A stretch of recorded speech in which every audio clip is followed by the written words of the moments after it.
Welcome back once again, all of my low carb friends, and for those of you who are here for the first time, welcome. Today I have another very easy keto muffin recipe for you.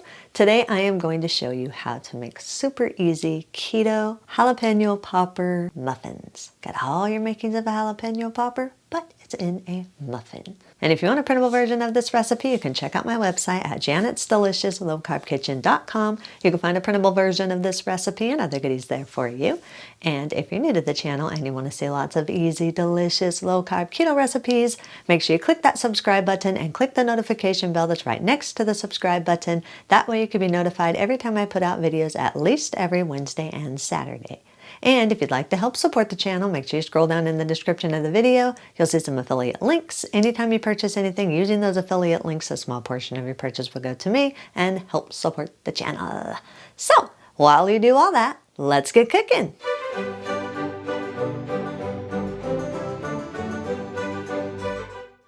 Preheat an air fryer to 325 degrees for about 5 minutes.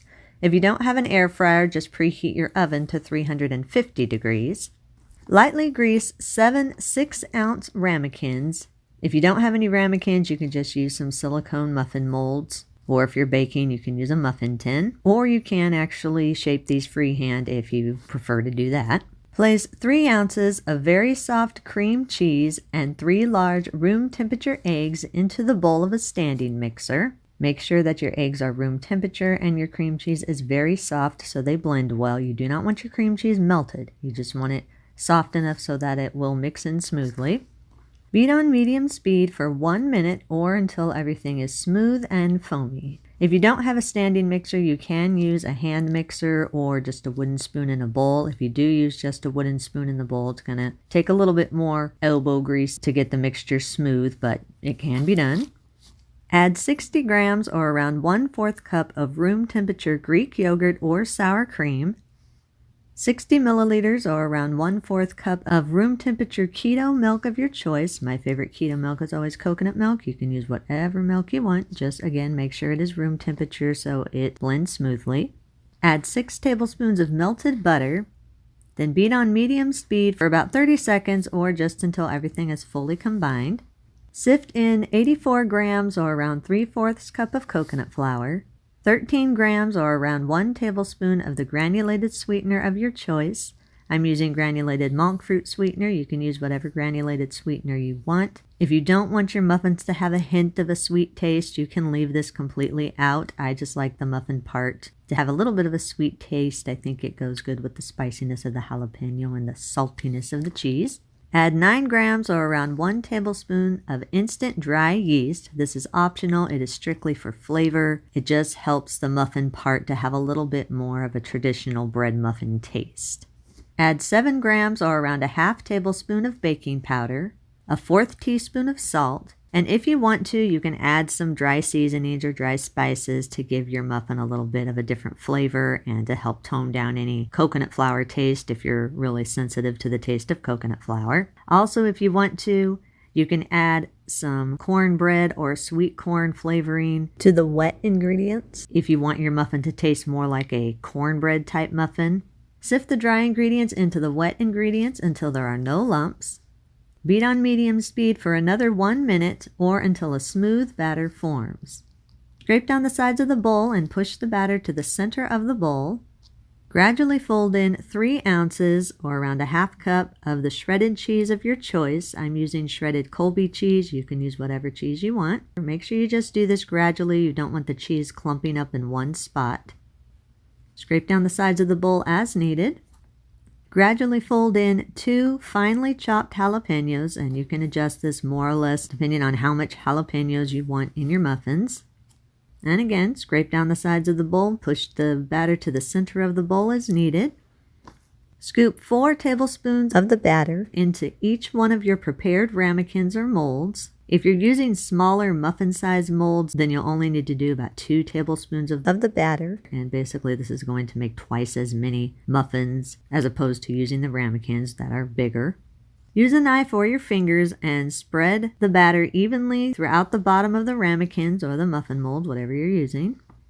Cut 2 ounces of firm cream cheese into 7 equal portions. Each portion is going to weigh roughly around 1/4 of an ounce or a half tablespoon. Place 1 portion of the cream cheese in the center of the batter in each one of the ramekins or your molds. Then spoon another 2 tablespoons of batter on top of the cream cheese and use your fingers or a knife and spread the batter evenly over the cream cheese to where it is completely covered. Make sure as you're spreading it that you keep the batter smooth and keep the top of the muffin flat. Now, as I said before, you can freehand shape these.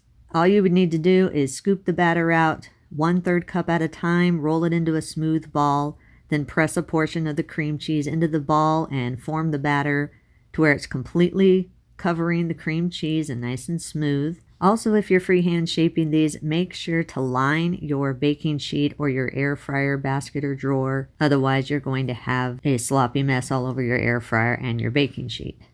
Once you have your muffins all shaped, then place the ramekins or the molds in your air fryer and air fry at 325 degrees for 6 to 10 minutes or until the muffins are brown and a tester comes out clean.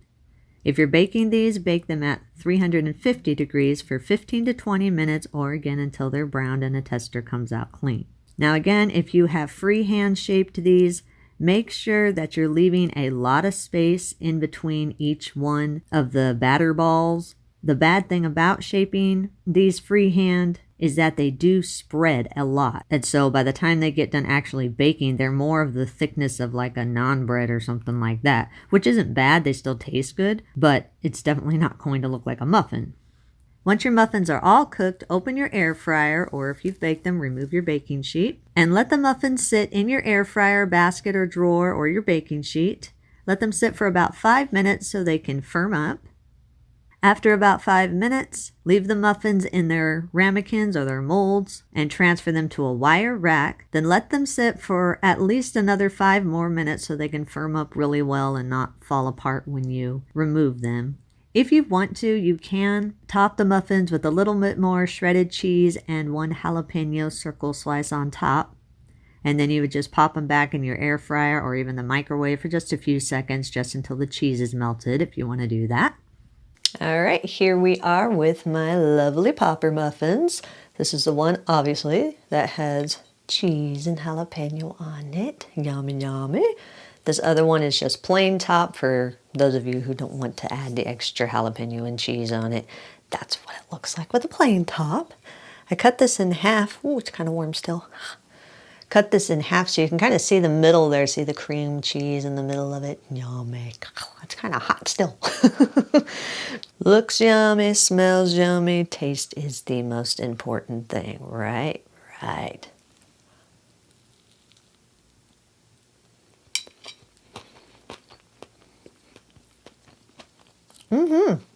Yeah, that's good. I'm not a huge jalapeno fan. I made these because my husband loves jalapenos and jalapeno poppers. But I actually like those a lot. They have a really good flavor to them. But the muffin itself has a really nice soft texture with that little hint of a crusty top that air fryers always give, which I love about the air fryer. It's yummy, yummy, very tasty, very good. Thumbs up for me. You can eat these immediately. If you do have any leftovers, store them in an airtight container in your refrigerator for up to 5 days or in a freezer-safe airtight container in your freezer for up to 1 month. Eat and enjoy. And that's our recipe of the day. I hope you enjoyed it. If you did and you want to see more videos like this, make sure you click that thumbs up like button, click that subscribe button, leave me a comment if you want to. Let me know if there's any recipes that you'd like to learn how to make, and I'll do what I can to get those out there for you. And as always, keep cooking.